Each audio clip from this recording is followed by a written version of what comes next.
All right, I have 3 files here. I have so 2 civil infractions, 1 misdemeanor case. Misdemeanor file is 25F00373ON. People in the city of Burton was Christopher Allen Renfro, and then the 2 civil infractions, 25F00141OI and 25F00394OI. People of the city of Burton versus Christopher Allen Renfro. And can I know that? Good afternoon, Your Honor. This is the time set for pre-trial possible motion hearing. I received no motions. I don't anticipate there being any at this time. And we're just asking if we continue to the jury trial date, as my associate has indicated that Mr. Jones is not and is not inclined to accept any sort of offer. All right, thank you for that. And then Ms. Renfro, you can go ahead and state your name for the record. My name is Christopher Allen Renfro. Today I am demanding a vacate of these matters, for I still do not consent. The jury trial is not a grand jury, so it would be a violation of the provisions of the Constitution of the United States of America. All right, guys, let's break this down. The judge calmly opens the hearing, laying out the charges, 2 civil infractions and 1 misdemeanor. Pretty routine start. But Renfro immediately swerves into classic courtroom rebellion mode, declaring he doesn't consent and claiming the jury trial itself is unconstitutional. Within seconds, the tone shifts from procedure to a philosophical standoff.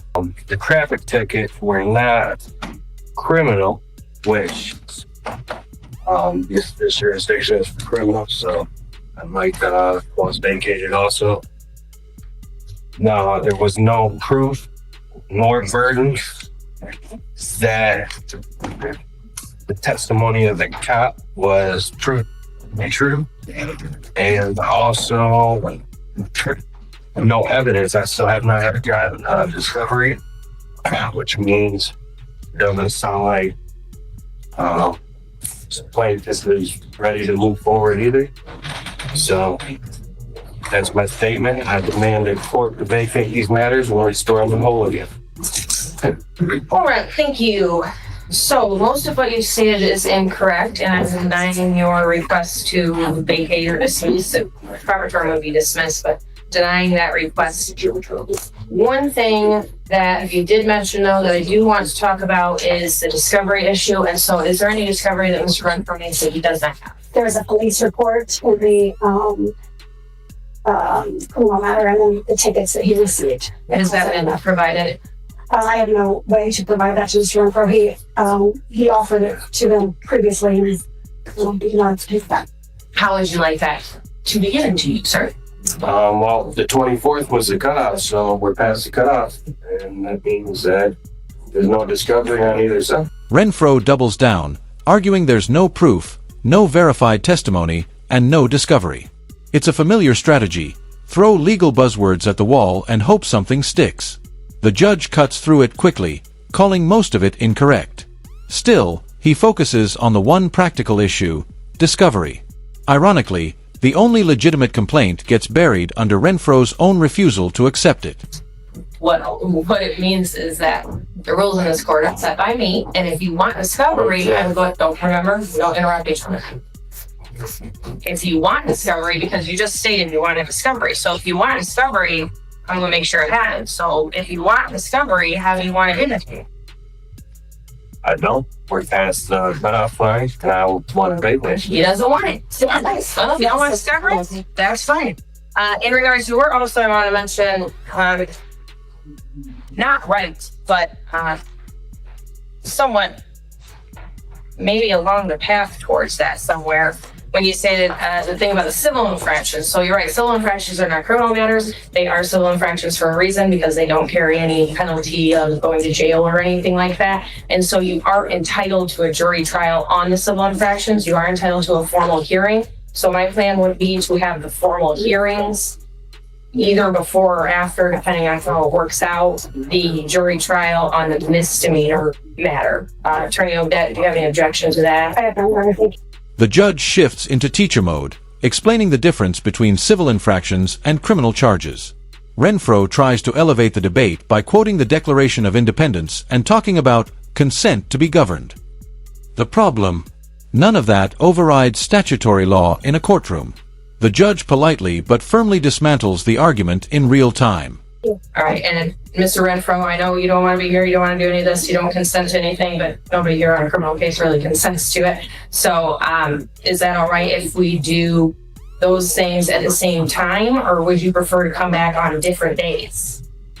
Consent comes from the Declaration of Independence. Their second paragraph down talks about the consent to be governed, and also William Lynch letters talks about when slavery ended or commerce was created. What differentiated the two was consent. So maybe we need to go back to our books. That is a very interesting concept. And again, incorrect. Also, Declaration of Independence is a law. Declaration of Independence was a declaration that we made to the King of England about what we wanted to see happen in this country. So that's not law. I wouldn't quote that anymore. I would quote Reasons why other they went to things. war with England. One more time. And America. Don't interrupt each other. We're going to keep doing this, and I'm going to keep reminding you of that, because if you try to do it while we're having a jury trial, I'm going to shut it down way faster, because we're not going to do it in front of a jury. All right? So, again, remember, we don't interrupt each other. So let's go back to the question, which was, would you like to do the jury trial and the formals on the civil infractions on the same day, or would you like to do them on different days? That's the only answer I need right now. Proceed how you feel, because you already have. So. Okay, I agree with that. So we will set them for the same day. I think that would be more convenient for everyone involved, and Young. we do try to be convenient for people around here. Okay, and so let's set this then for. Patience starts wearing thin. The judge warns Renfro about interrupting and makes it clear this won't fly during a jury trial. The court tries to move forward with something simple: scheduling. Renfro shrugs it off with a vague response, essentially saying the judge will do what he wants anyway. Translation: he's disengaged but still arguing. I believe it's already set. I believe we're going to score we're going to go by something. But it was not set.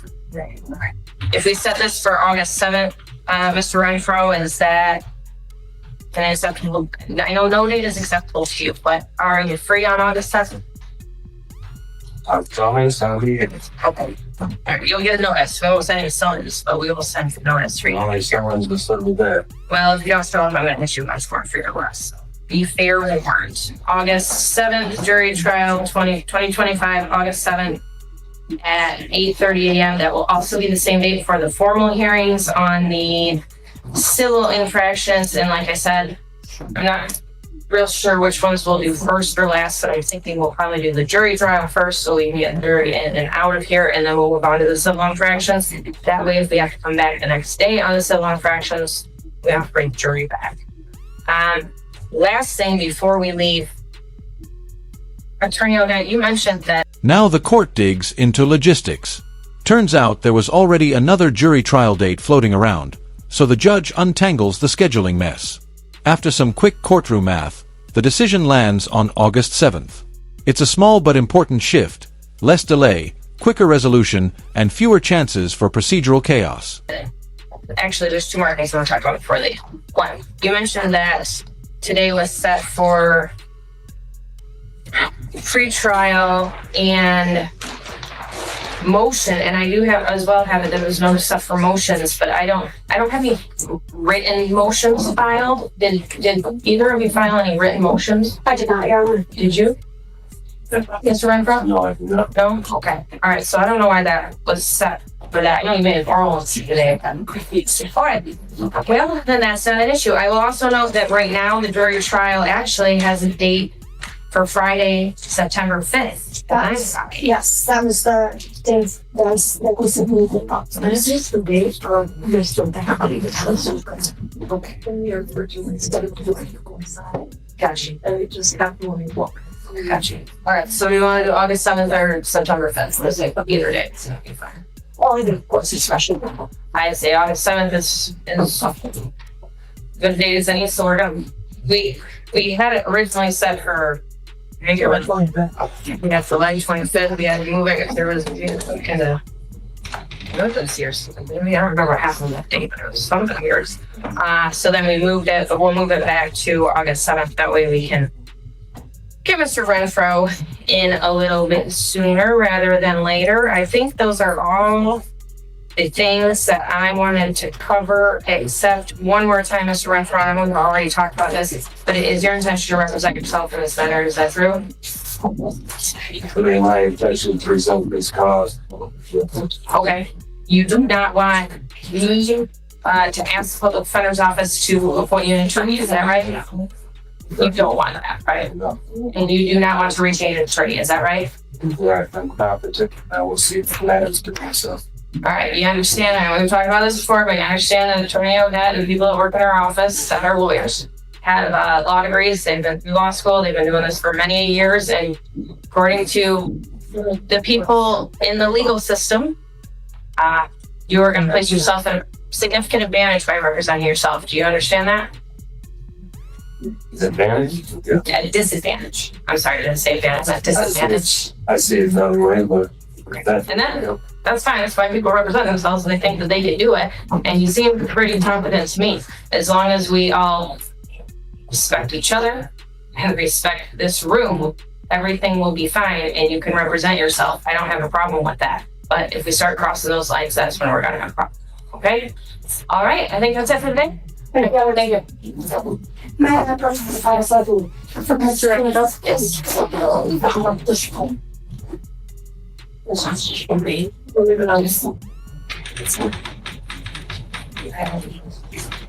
Before wrapping up, the judge confirms the big gamble. Renfro wants to represent himself. No public defender, no private attorney. The judge warns him plainly. Lawyers have training, experience, and strategy. Going solo puts him at a serious disadvantage. Renfro stays confident anyway. The judge allows it, but the courtroom clearly knows how risky that decision is. Make sure to like the video, subscribe to the channel, and we'll see you in the next one.